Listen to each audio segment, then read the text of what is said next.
הגנו עלינו בביירות בפעם שנייה, כשלא מחזירים אותנו הביתה. נתניהו, בבקשה, תעצור את המלחמה.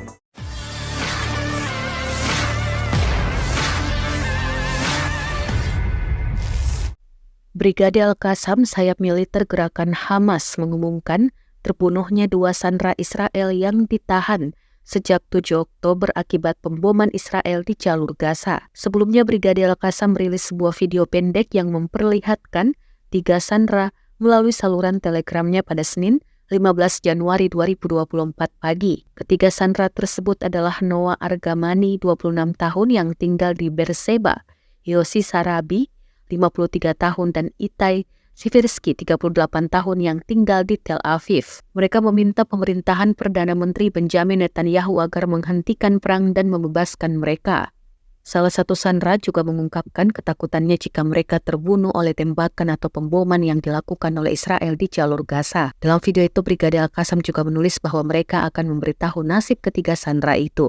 Pada Senin 15 Januari 2024 malam, Brigade Qassam merilis video kedua untuk menjawab nasib ketiga sandera tersebut. Yossi Sarabi dan Itai Sivirsky dinyatakan meninggal dunia karena serangan Israel di jalur Gaza. Satu-satunya yang selamat dari ketiga sandera itu adalah Noah Argamani.